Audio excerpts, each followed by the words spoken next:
Mateus, capítulo de número 9, nós concluímos o capítulo 8 no domingo passado, e hoje iniciaremos o capítulo 9. E aí quem perdeu alguma das pregações anteriores, você já sabe, sempre a gente fala isso, mas se eu não fizer isso, o pessoal da multimídia depois me pega.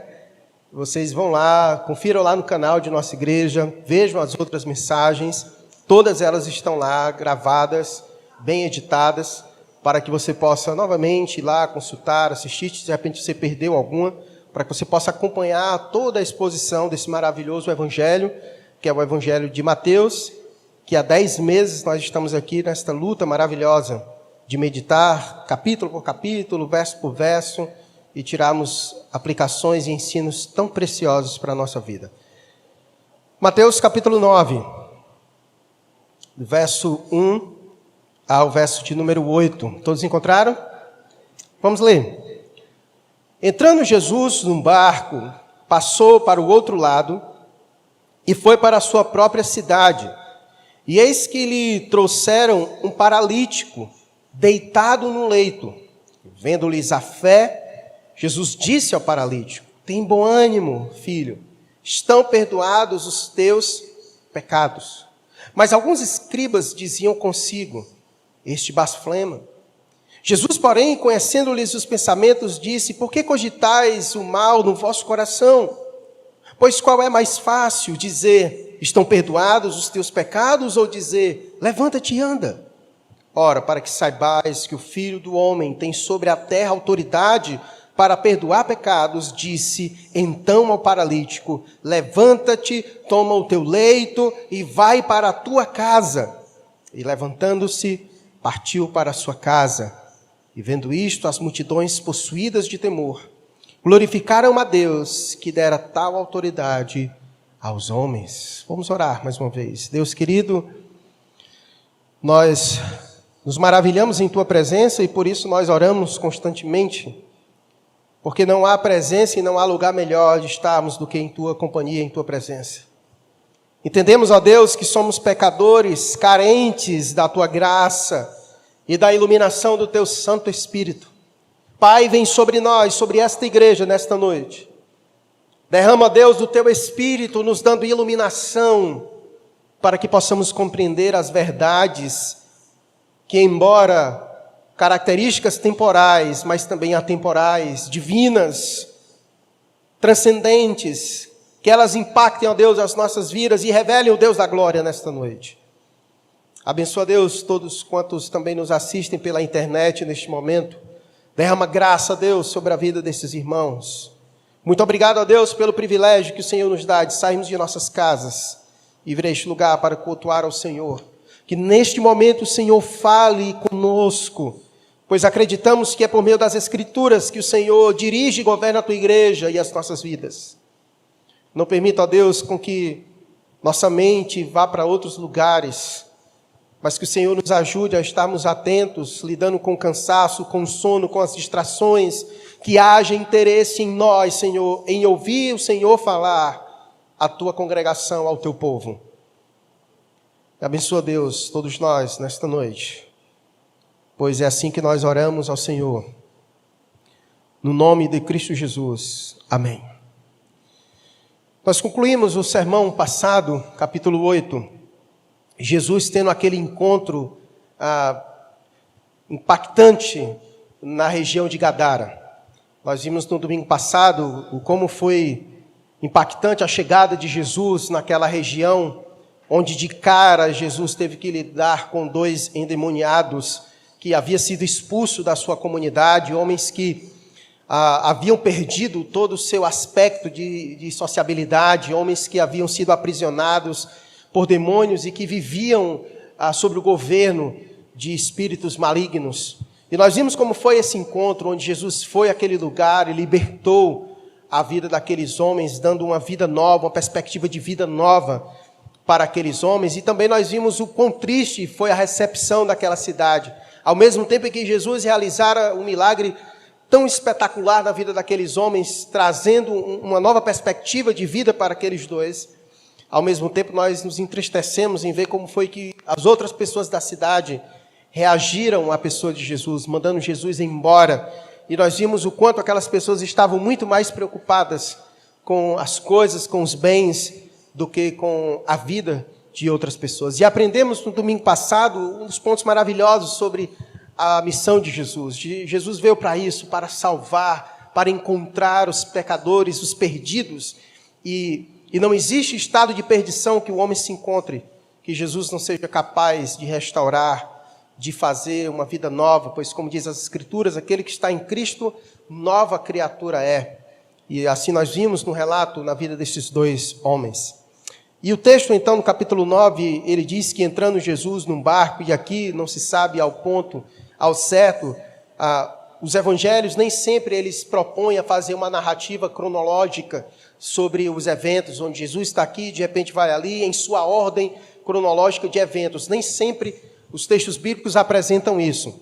Mas Mateus fez questão de compilar todos esses fatos para nos trazer lições importantes. E quando chega no capítulo 9, dá a ideia de que Jesus estava em algum lugar. Então, a nível de entendimento e a gente tentar fazer uma conexão, Jesus não estava mais em sua cidade, Jesus não estava mais em Cafarnaum, porque ele tinha pego um barco e enfrentou uma grande tempestade, como nós vimos nos relatos anteriores, e foi dar em Gadara, nessa região. E agora, no capítulo 9, é descrito que Jesus, então, retorna. O verso 1 diz, entrando Jesus num barco, passou para o outro lado e foi para a sua própria cidade. Então, muito provavelmente, Jesus retorna, certo? E ao retornar, Jesus, então, se encontra em sua casa, em Cafarnaum, que era muito comum Jesus estar lá, que muito provavelmente era a casa de Pedro, onde cedia para que Jesus pudesse estar lá.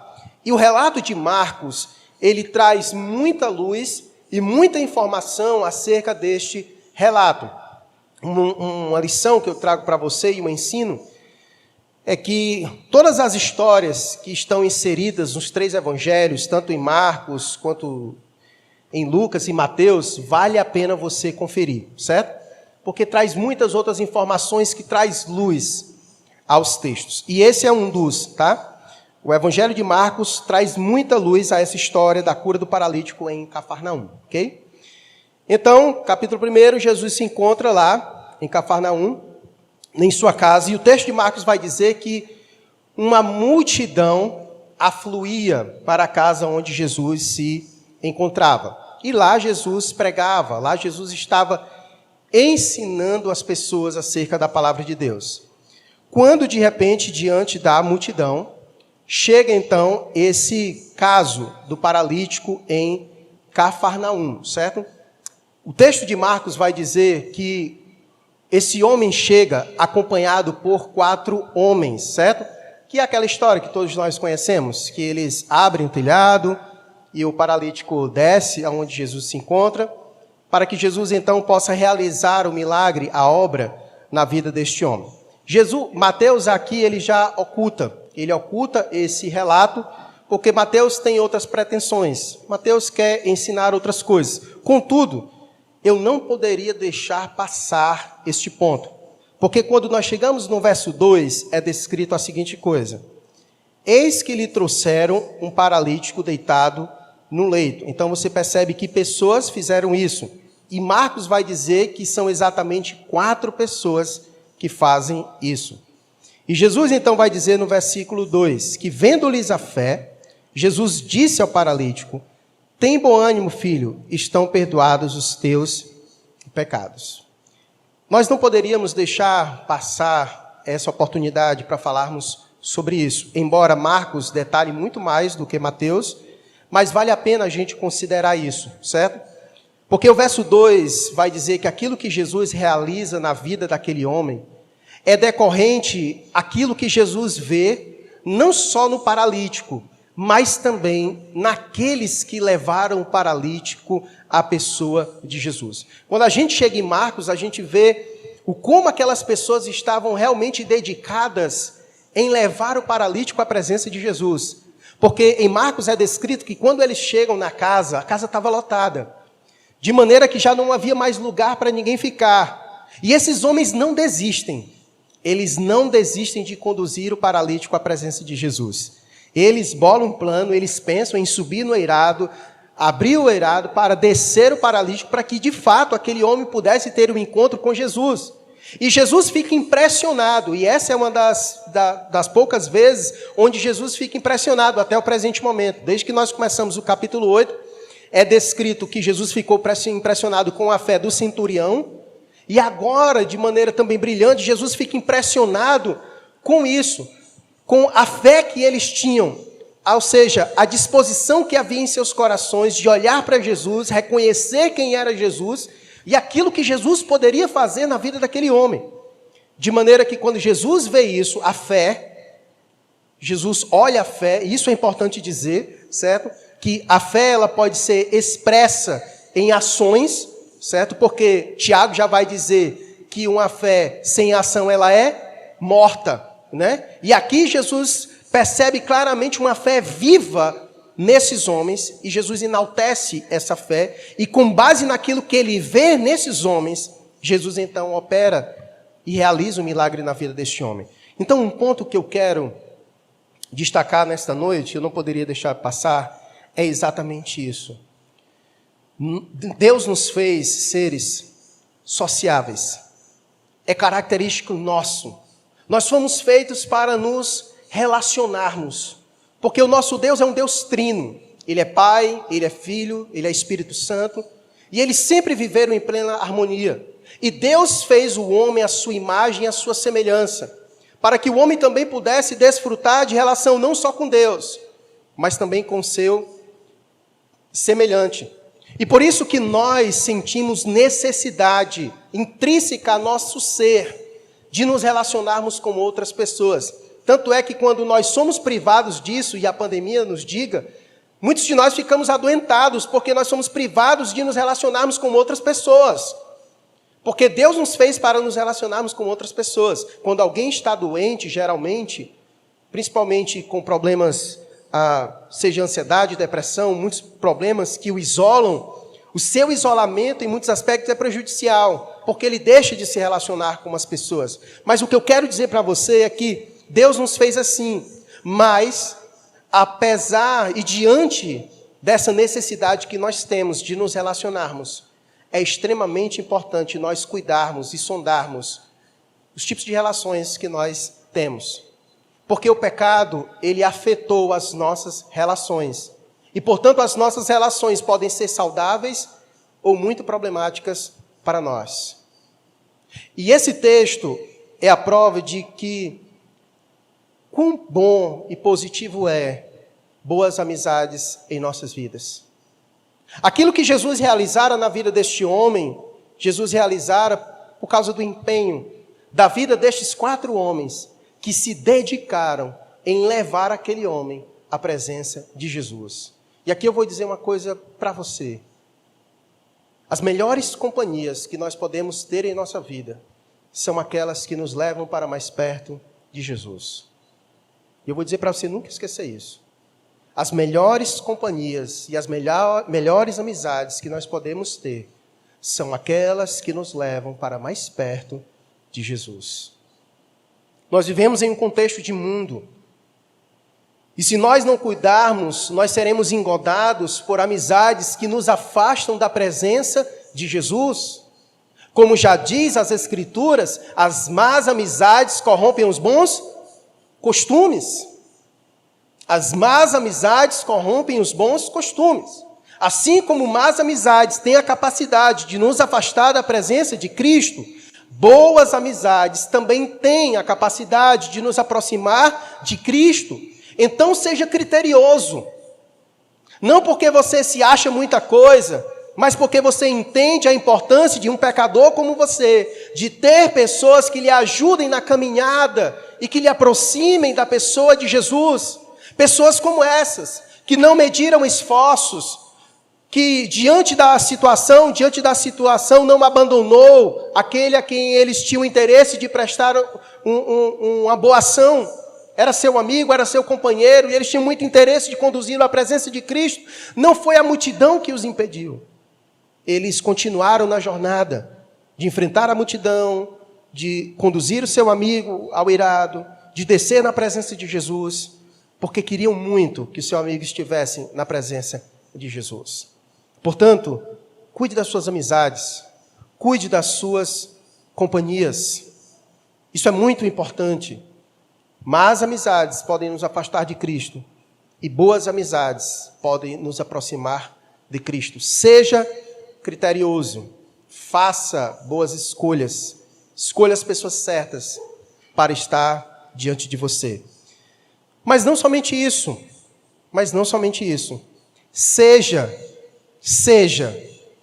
esses homens que levam pessoas para a presença de Cristo.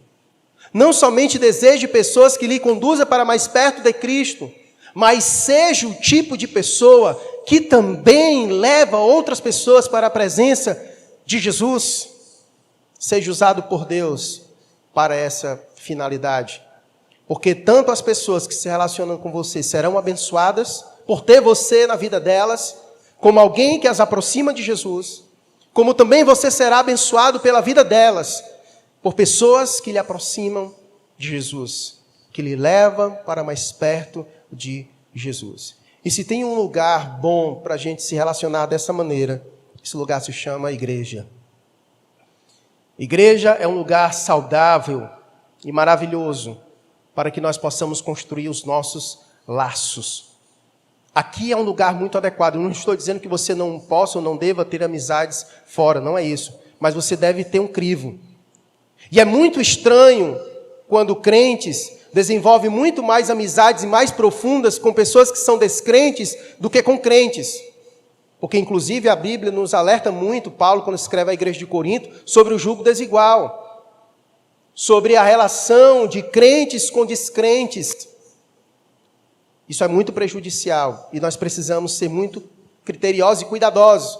No mínimo, aí um alerta quando nós desenvolvemos mais relações com descrentes do que com crentes. Ah, pastor, mas eu tenho que falar de Cristo para ela. Beleza. Falar de Cristo para ela não quer dizer que você deve ter relacionamentos profundos. Porque que harmonia há entre a luz e as trevas? Entre o crente e o descrente, entre a verdade e a mentira, entre o morto e o vivo. Os melhores lugares para nós desenvolvermos nossas relações é no ambiente de igreja. Portanto, procure se achegar aos seus irmãos. Procure criar vínculos, laços. Se esforce, procure, participe, para que você possa desenvolver relações saudáveis com pessoas que conhecem a Cristo e que podem te aproximar mais de Cristo. A história desse homem foi marcada pela pessoa de Jesus, mas pelo amor dos seus amigos que lhe levaram à presença de Jesus. E por isso que o texto diz: eis que lhe trouxeram um paralítico, deitado num leito. Vendo-lhes a fé, Jesus disse ao paralítico: tem bom ânimo, filho, estão perdoados os teus pecados. Aqueles homens não eram indiferentes à situação do seu amigo. Eles desejavam muito que Jesus realizasse uma obra na vida dele. E é isso que boas amizades fazem. Elas se relacionam de tal maneira que não são indiferentes ao sofrimento, aos dilemas, às lutas do outro. Ele sempre o leva à presença de Cristo, nem que seja por meio de oração.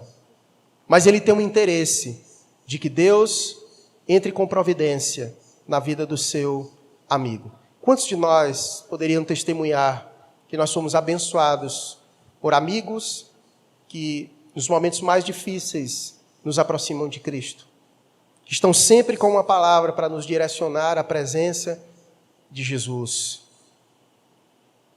Talvez, eu não sei a sua história, mas eu espero que outras pessoas possam dar esse testemunho a seu favor, de que você marcou a vida delas, de alguém que marca a vida delas, de alguém que sempre as aproxima de Cristo.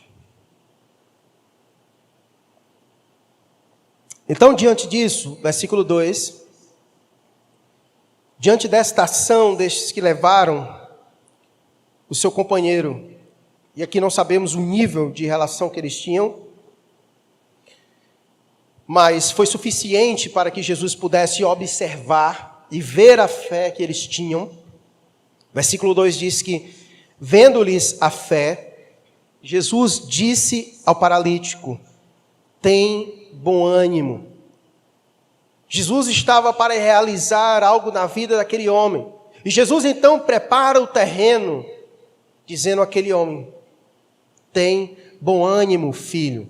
E aqui a palavra filho é apenas uma expressão doce e carinhosa de alguém que é mais velho ou detém mais autoridade do que outra pessoa. E Jesus então, de uma forma carinhosa, olha para aquele homem e diz: tem bom ânimo, filho.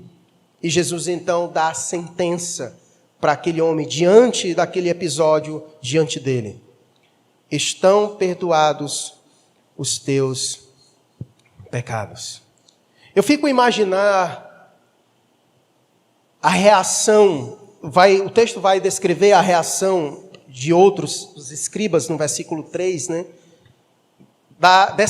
Disso que Jesus falou, de olhar para aquele homem e de dizer: filho, estão perdoados os teus pecados. Mas, aqui conosco, quando nós olhamos o versículo 2, onde havia uma expectativa, onde os homens que conduziam o paralítico à presença de Jesus, o conduziram por qual razão? O que de fato estava no coração deles e daquele homem? Qual você acha que era a maior necessidade que esses homens e que o paralítico talvez sentisse? Era que Jesus fizesse aquele homem andar. À vista de todos, talvez a maior necessidade daquele homem e a maior coisa que Jesus poderia realizar na vida daquele homem era fazê-lo andar. E para nossa admiração, em vez de Jesus dizer para aquele homem, diante da expectativa de que lá todos estavam, de que o homem desse à presença de Jesus, o paralítico e todo mundo talvez, o que ele vai fazer agora? Esse homem vai levantar e vai andar. Jesus diz: filho, os teus pecados estão perdoados. E se não tivesse mais a narrativa, porque a gente vai já ver, pronto, Jesus, agora pode ir para casa. Os teus pecados estão perdoados. A questão é, será que esse homem se alegraria com isso que Jesus fez na vida dele? Em dizer: filho, os teus pecados estão perdoados. Porque nós lemos o texto todo e a gente sabe o que foi que Jesus fez depois. Mas talvez Jesus já estivesse para fazer isso, porque Jesus sabe e conhece o coração das pessoas. Mas foi isso que Jesus fez. E o que nos ensina é que, nesse momento, Jesus mostra uma maior necessidade na vida daquele homem. Jesus diz: filho, os teus pecados estão perdoados, porque Jesus quis ensinar aquele homem e todos lá que ali se encontravam, de que havia uma necessidade maior na vida deste homem do que ter as suas pernas funcionando novamente, do que andar, do que se movimentar. Jesus estava querendo ensinar naquele momento que mais importante do que aquele homem ter saúde plena era ter os seus pecados perdoados. Por isso que a primeira coisa que ele disse foi: filho, os teus pecados estão perdoados. Isso veio por primeiro. Jesus fez isso primeiro, porque o esperado primeiro era que ele operasse um milagre na vida desse homem, como ele já vinha fazendo na vida de outras pessoas. Desde o começo do capítulo 8, foi Jesus realizando milagre na vida das pessoas, ajudando elas em suas enfermidades. E por isso que por onde Jesus passava, uma multidão afluía. E nesse momento que Jesus estava em Cafarnaum, na casa estava lotado de gente. E as pessoas só chegando para Jesus operar milagre na vida delas. Mas nesse momento, Jesus opera, e um dos maiores milagres na vida de alguém, o maior milagre que Jesus pode realizar na vida de alguém, é derramar a sua graça salvífica sobre a vida do pecador, é dando a ele a remissão dos seus pecados. E Jesus realiza o maior milagre na vida deste homem, que é dizer: filhos, os teus pecados estão perdoados. E isso é mais do que suficiente. Isso basta. Isso é suficiente para a vida deste homem. Não há nenhum outro problema que esse homem tenha que seja maior do que isso, de ter os seus pecados perdoados. E por isso foi isso que Jesus falou a ele por primeiro: filho, os teus pecados estão perdoados. Você consegue reconhecer o valor disso? Você consegue reconhecer o valor do perdão de Cristo sobre nossas vidas? E aqui uma pergunta para a nossa reflexão. Como você lida com isso em sua vida? Se você recebeu o perdão dos seus pecados, se você tem plena convicção de que Cristo alcançou você e perdoou os teus pecados, o que isso implica na sua vida? Quais implicações isso tem na sua vida? Você se sente alguém plenamente satisfeito diante desse milagre que Deus realizou em sua vida? Porque me parece que diante daquilo que nós não temos nessa vida, muitas vezes nós não conseguimos dar valor àquilo que Deus já nos deu, o maior milagre, o perdão dos nossos pecados. Às vezes é como se isso não tivesse valor em nossa vida, porque nós condicionamos muitas vezes a nossa vida cristã ao fato de termos coisas que gostaríamos de ter. E às vezes acabamos que deixando passar desapercebido o valor daquilo que Jesus já realizou em nossas vidas, de ter perdoado os nossos pecados. Muitas vezes parecemos como Paulo, aperreando Deus o tempo todo nas orações, e é por isso que de vez em quando Deus diz para nós: meu filho, a minha graça te basta. A minha graça te basta. Às vezes faz necessário Deus nos lembrar disso, porque às vezes a gente fica murmurando, reclamando, questionando muitas vezes pelas coisas que perdemos, ou que não temos, ou que gostaríamos de ter, mas não temos. Mas esquecemos de que Deus já nos deu a maior coisa, de que já recebemos das mãos de Deus o maior milagre. Não existe outro que seja maior do que este, o de ter os nossos pecados perdoados. E nós deveríamos nos sentirmos as pessoas mais felizes, porque tivemos os nossos pecados perdoados pelo Senhor. Veja o que diz o Salmo 32, coloque para nós, por favor.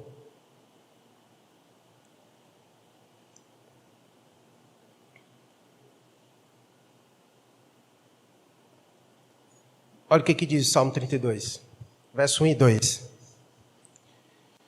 Bem-aventurado. Os irmãos sabem o que é bem-aventurado, né? É mais que feliz. O bem-aventurado é aquele cuja iniquidade é o quê? Perdoada. Cujo pecado é coberto.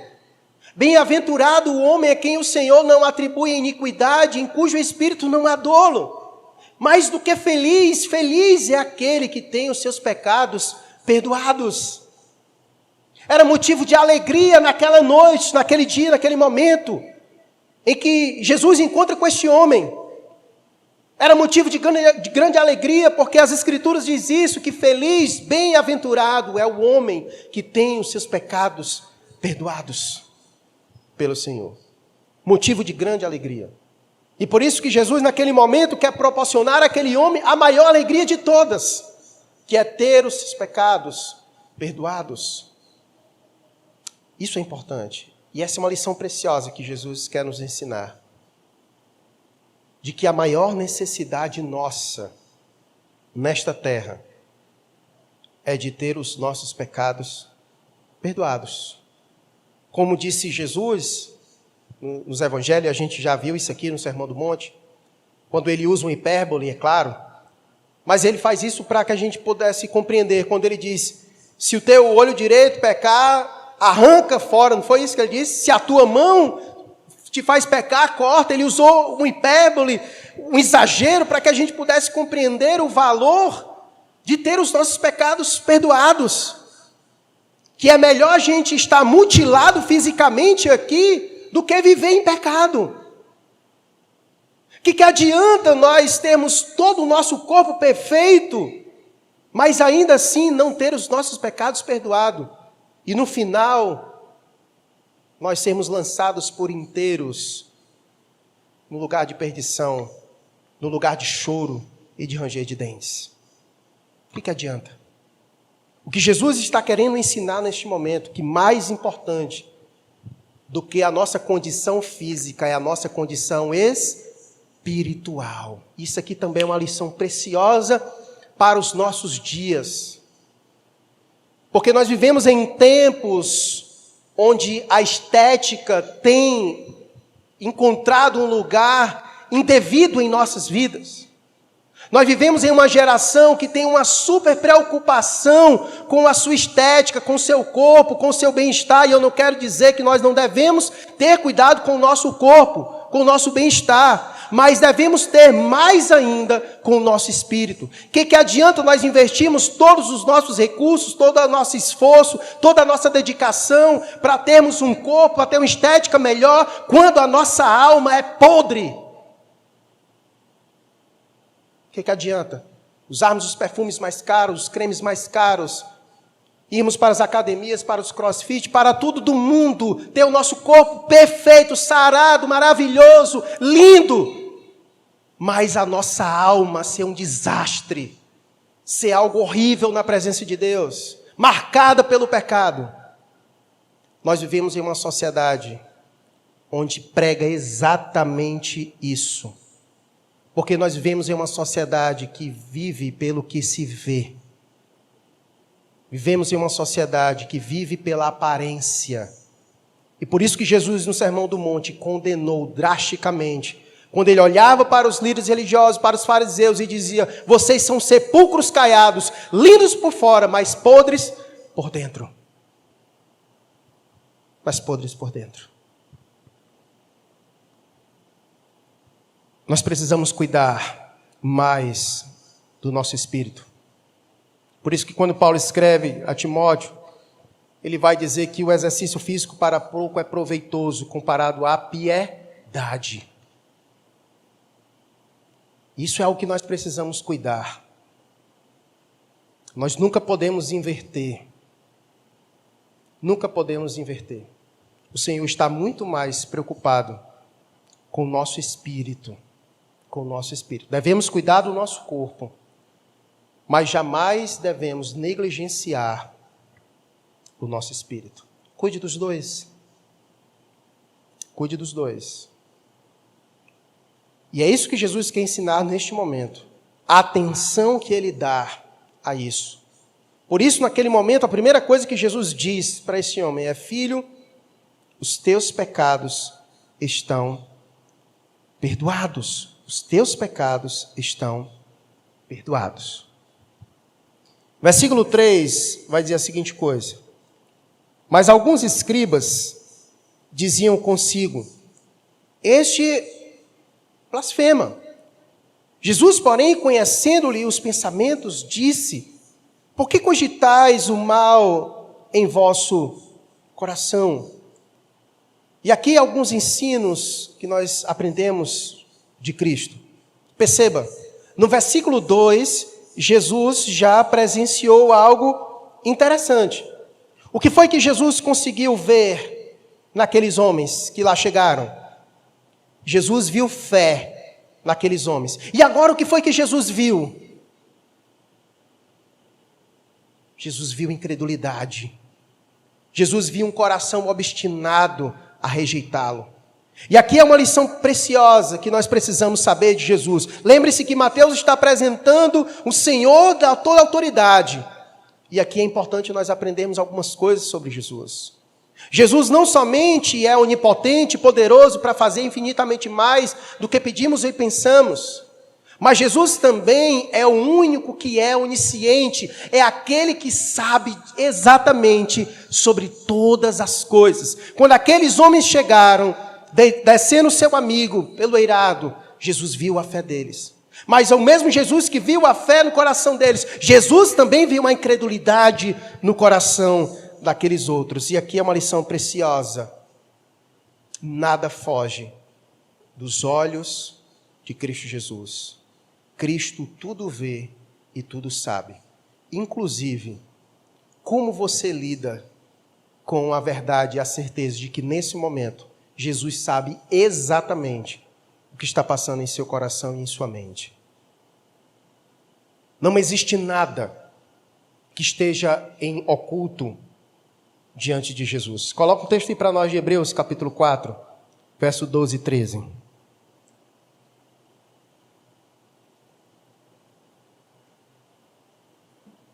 Olha o que diz a palavra de Deus. Porque a palavra de Deus é viva e eficaz, e mais cortante do que qualquer espada de 2 gumes, e penetra até o ponto de dividir alma e espírito, juntas e medulas, e é apta para discernir os pensamentos e propósitos do coração. Verso 13. E não há criatura que não seja manifesta na sua presença. Pelo contrário, todas as coisas estão descobertas e patentes aos olhos daquele a quem temos de prestar contas. Não existe nada que esteja oculto à pessoa de Jesus. Aquilo que o teu cônjuge não sabe, Jesus sabe. Aquilo que os teus filhos não sabem, Jesus sabe. Aquilo que o teu pastor não sabe, Jesus sabe. Aquilo que os teus melhores amigos não sabem, Jesus sabe. Não há nada que nós possamos esconder. Não existe nada que não esteja descoberto na presença de Jesus. E é importante nós falarmos sobre isso, porque no último dia, como disse o autor de Hebreus, nós prestaremos contas com o Senhor de todos os nossos pensamentos. Ele não deixará escapar nada. Por isso nós precisamos vigiar muito bem os nossos pensamentos e as intenções do nosso coração, porque Jesus conhece e prestaremos contas, inclusive, com isso, por causa disso. Lembra no Sermão do Monte, quando Jesus falou, olha, se tu olhar para a mulher do teu próximo e desejá-la, você já pecou, você já cometeu adultério. Não precisa consumar o fato, basta olhar e desejar. E Jesus sabe que isso aconteceu. E Ele vai nos julgar com base nisso, embora ninguém saiba, embora nem a pessoa que você desejou saiba. Mas Jesus sabe que você olhou e desejou e pecou. E vai prestar contas com Ele por causa disso. Agora, a pergunta é, diante desse Jesus, o que você sente? O que você sente quando você está sozinho com o celular na mão e pensa que ninguém está vendo? Mas quando lembra que Jesus está vendo, o que você sente? E o que você faz com isso? Jesus viu a fé no coração deles, e Jesus viu a incredulidade no coração deles naquele momento. Mas alguns escribas diziam consigo, este blasfema. E qual seria a razão pela qual eles acusaram Jesus de ser um blasfemo? A acusação deles se dava pelo fato de que era certo, e toda a nação de Israel sabia, e todo judeu sabia, que somente uma pessoa era capaz de perdoar os pecados de alguém. Somente uma e nem mais outra. Só havia uma pessoa capaz de fazer isso, de perdoar os pecados de alguém. E quem era este? Deus. Somente Deus é capaz de perdoar os pecados do homem. E naquele momento, os escribas lá presentes, ao verem Jesus dizendo isso, eles então acusaram Jesus de ser um blasfemo, porque Jesus estava dizendo então, diante de todos, que ele era quem? Deus. Porque se só Deus podia fazer isso, e chega naquele momento um homem que diz que é capaz de fazer isso, ele nem precisava dizer que ele era Deus. Só em dizer isso, filhos, teus pecados estão perdoados, ele já estava dizendo para todos que lá estavam, eu sou Deus. Porque só Deus é capaz de perdoar os pecados do homem. E isso revelou a incredulidade no coração daqueles que lá estavam, porque eles olhavam para o Cristo, mas não viam Cristo como Deus encarnado. Eles não viam Cristo como Deus encarnado, como aquele que é capaz de perdoar os pecados do homem. E por isso que Jesus, então, levanta a pergunta para que eles pudessem, naquele momento, começar a ser instigados pelo Senhor. Porque olha o que Jesus vai dizer para aqueles homens diante da sua incredulidade. Verso 4, Jesus, porém, conhecendo-lhes os pensamentos, disse, por que cogitais o mal no vosso coração? Agora imagine o que aqueles homens não sentiram naquele momento em olhar para Jesus e, mesmo sem ter dito nada, e Jesus, eu sei o que passa aí em teu coração. Eu sei o que passa aí em teu coração. E não somente isso, Jesus disse para eles o que estava em seu coração. E agora, o que você pensa de mim? Porque quem pode sondar os pensamentos? Quem pode saber as intenções do coração, senão Deus? E agora, vocês continuam incrédulos? Vocês continuam ainda a olhar para mim da forma que, sem me enxergar, sem conseguir reconhecer quem eu sou? Mas a incredulidade era tão grande em seus corações, que Jesus, naquele momento, como um ato de misericórdia, Jesus resolve realizar um milagre para confrontar a incredulidade no coração daqueles que ali estavam.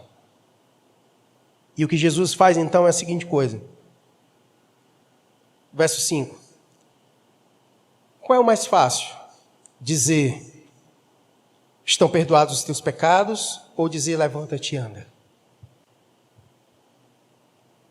O que você acha? Qual é o mais fácil?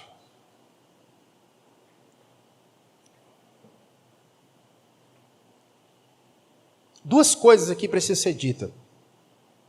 A nível de olho, o mais fácil seria dizer, estão perdoados os teus pecados. Porque quando alguém diz, estão perdoados os teus pecados, aparentemente não acontece nada. Porque quando Jesus perdoou os teus pecados, desceu um coro angelical sobre sua vida, uma luz assim desceu, e ouve-se audível, perdoados estão os teus pecados. Aconteceu isso? Você saiu reluzente daqui de dentro, como Moisés, quando desceu do monte? Isso aconteceu? Não, né? Aparentemente nada acontece, mas dizer para um paralítico, levanta-te e anda, isso é algo que choca os nossos olhos. Então, aparentemente dizer, estão perdoados os teus pecados, a olho, talvez seria o mais fácil. Contudo, eles sabiam que perdoar os pecados era algo mais difícil no sentido da realização. Porque só Deus poderia fazer realmente isso. Fazer alguém andar, dependendo do nível de paralisia, dependendo da situação da pessoa, algumas coisas podem ajudar, né? Aqui tem fisioterapeuta, né? Coisas podem ajudar, enfim. Mas perdoar os pecados de alguém, isso era o mais difícil. Então Jesus, diante daquela situação, cenário, o homem é paralítico. Fazer esse homem andar já é muita coisa. Já causa espanto e admiração, porque quem é capaz de fazer alguém andar assim, dessa natureza? Mas, já que ninguém estava crendo de que ele era poderoso para curar os pecados, então ele vai do mais fácil para o mais difícil. Então ele vai realizar algo na vida daquele homem, para o espanto daqueles que lá estão. E o texto então vai dizer, no verso 6, ora, para que saibais que o Filho do Homem tem sobre a terra autoridade para perdoar pecados, disse então o paralítico, levanta-te, toma o teu leito e vai para a tua casa. Aqui Jesus resume bem aquilo que eu já venho dizendo, desde o começo do capítulo 8, sobre todas as manifestações de cura de Jesus. Eu disse que, e João, ele confirma isso no final do Evangelho, que todos os milagres, as curas que Jesus realizou, embora Jesus fez isso como um ato de misericórdia, mas aponta para algo maior do que a cura em si mesmo. Aponta para algo maior do que isso. Porque como Jesus começou esse texto, ele quer dizer que a maior enfermidade do homem é outra. Então, o fato dele realizar milagres e curas físicas na vida de alguém é com o objetivo de apontar para algo maior, para que as pessoas olhem para ele, perceba quem ele é, perceba o seu problema maior e que só ele é capaz também de resolver. Por isso que esse texto e esse verso é especial, porque ele diz para que vocês saibam que o Filho do Homem tem sobre a terra autoridade para perdoar pecados, ele então realiza o milagre de cura física na vida daquele homem.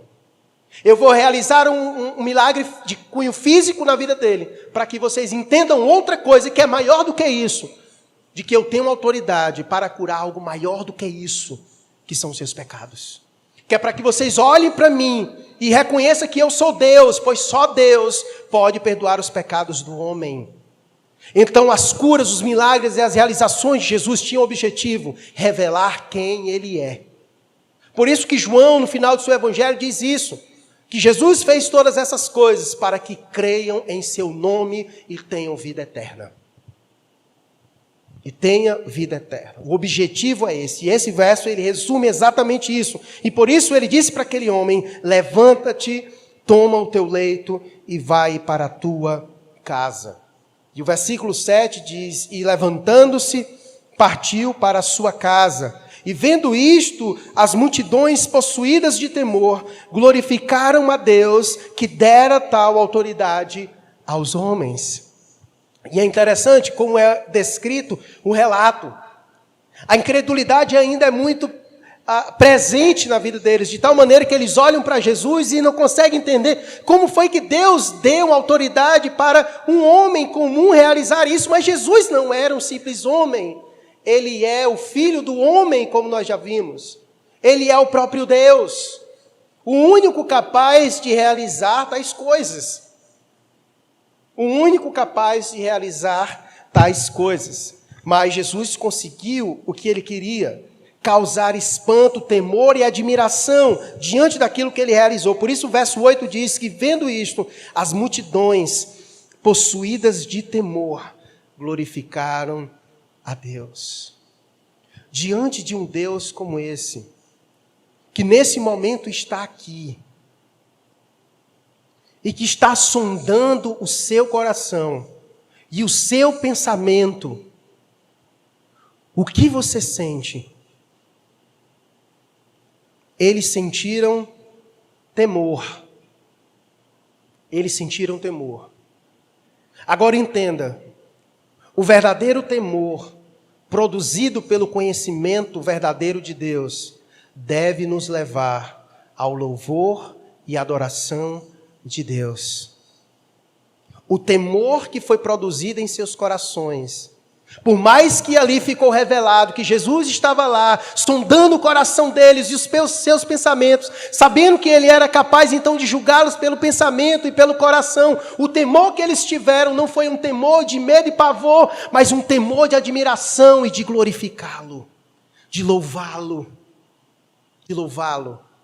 E é isso que deve produzir em nossos corações, diante de Deus, diante de Cristo, Cristo ressurreto, presente aqui no meio de nós, que neste momento sonda-nos, sonda os nossos pensamentos, sonda o nosso coração. O temor que deve haver em nós é um temor de admiração e de louvor a Ele, dizer, Senhor, sara-me. Senhor, sonda os meus pensamentos como o salmista, vê se há em mim algum caminho mau e me guia, Deus, pelo caminho eterno. Cura-me. Salva-me. É esse tipo de temor que deve gerar em nossos corações. Um temor de admiração. Um temor de louvor e adoração. Um louvor de se render na presença dEle. Porque Cristo é o Deus em pessoa.